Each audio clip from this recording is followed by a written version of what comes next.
আসসালামু আলাইকুম। আজকের এই ভিডিওতে আমরা আলোচনা করব Indian tourist visa update Bangladesh 2026 নিয়ে।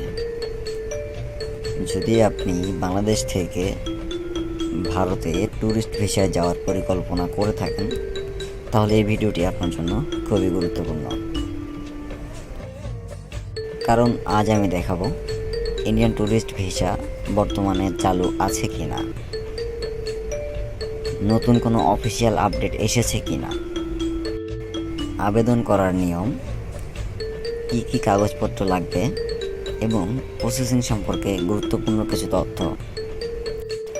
ভিডিওটি শেষ পর্যন্ত দেখবেন, কারণ শেষে এমন কিছু তথ্য শেয়ার করব যা অনেক আবেদনকারী জানে না, আর ভুল করার কারণে তাদের ভিসা প্রসেসে দেরি হয়।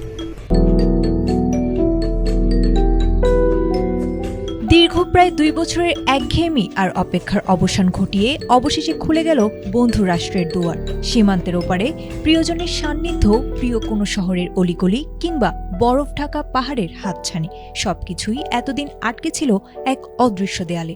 সেই দেয়াল ভেঙে বাঙালির ভ্রমণের আনন্দ আর আবেগকে আবারও যেন নতুন ডানা দিল বহুল প্রতীক্ষিত একটি সিদ্ধান্ত। ওপার বাংলার চিরচেনা রূপ উপভোগ করতে এখন আর কোনো বাধা রইল না ভ্রমণ পিয়াসীদের। 2024 সালের 5 আগস্টের রাজনৈতিক পট পরিবর্তন ও নিরাপত্তাজনিত কারণে বন্ধ থাকার পর অবশেষে রোববার থেকে শুরু হলো ঢাকা, চট্টগ্রাম সহ দেশের প্রধান 5টি আইভ্যাক কেন্দ্রে ভারতীয় পর্যটন ভিসার আবেদন গ্রহণ। নতুন হাইকমিশনার দীনেশ ত্রিবেদী দায়িত্ব নেয়ার পরপরই এই ঘোষণা দেন। তবে এবার ভিসা আবেদনের নিয়মে এসেছে বড়সড় পরিবর্তন।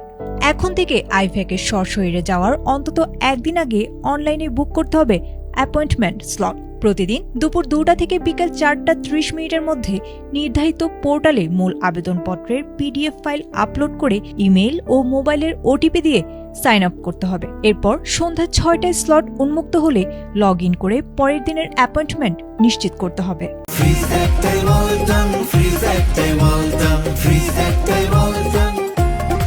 আবেদনের জন্য মূল পাসপোর্টের মেয়াদ ন্যূনতম 6 মাস থাকতে হবে এবং সাথে সব পুরনো পাসপোর্ট জমা দিতে হবে। এছাড়া 2x2 ইঞ্চি রঙিন পাসপোর্ট ছবি, জাতীয় পরিচয়পত্র বা জন্ম নিবন্ধন এবং ইউটিলিটি বিলের কপির পাশাপাশি পেশার প্রমাণপত্র দিতে হবে।